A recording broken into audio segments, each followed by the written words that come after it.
বর্তমানে ১১টি ব্যাংক পর্যবেক্ষণ করা হচ্ছে বাংলাদেশ ব্যাংকের পক্ষ থেকে।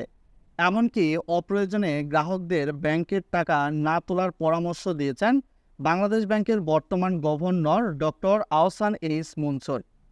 সোমবার মতিঝিলে বাংলাদেশ ব্যাংকের প্রধান কার্যালয়ের ব্যাংক খাতে সমসাময়িক ইস্যু নিয়ে সাংবাদিকদের আলাপকালে এ পরামর্শ দেওয়া হয়েছে এবং ব্যাংকের তারল্য সংকট নিয়ে উদ্বিগ্ন হওয়ার কিছু নেই, দুর্বল ব্যাংকগুলোতেও আমানতের প্রবৃদ্ধি বাড়ছে তিনি জানিয়েছেন।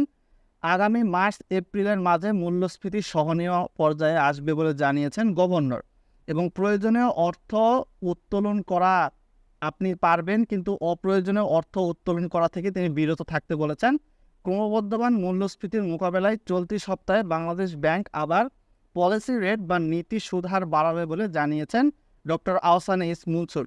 নীতি সুদ হার চলতি সপ্তাহে বাড়ানো হবে, এরপর আগামী সপ্তাহে আরও কিছুটা বাড়ানো হবে। বর্তমানে নীতি সুদ হার 9% রয়েছে।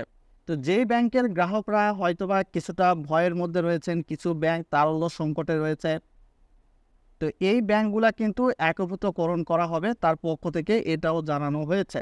তো সেক্ষেত্রে তারল্য সংকটে থাকা কিছু ছোট ব্যাংকে একীভূতকরণ করার পরিকল্পনা নিয়েছে বাংলাদেশ ব্যাংকের গভর্নর, যার ফলশ্রুতিতে সাধারণ গ্রাহকদের ব্যাংকে যদি 5 লাখ, 10 লাখ বা 50 লাখ, 1 কোটি টাকাও থাকে সেটা ফেরত পাবে। তারল্য সংকটে থাকা ব্যাংকগুলোর বেশিরভাগ মালিকানা এখন সরকারের অধীনে।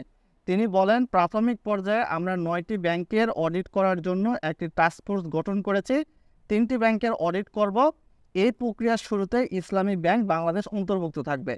টাস্কফোর্সের মাধ্যমে এসব ব্যাংকের প্রতিটি ঋণ অডিট করা হবে এবং সুবিধাভোগীদের চিহ্নিতকরণ করে তাদের কাছ থেকে ব্যাংক থেকে যে টাকাটা নিয়ে গেছে সেগুলো নিয়ে আসা হবে ফেরত। এছাড়া বর্তমান তারল্য সংকটে থাকা নিট ডিপোজিট ইতিবাচক বলেছেন বাংলাদেশ ব্যাংকের বর্তমান গভর্নর। তার তথ্য অনুযায়ী গতকাল এসব ব্যাংকের 810 কোটি টাকা নিট ডিপোজিট পজিটিভ ছিল, অর্থাৎ যে পরিমাণ পজিটিভ আসছে তার তুলনায় কমছে কম।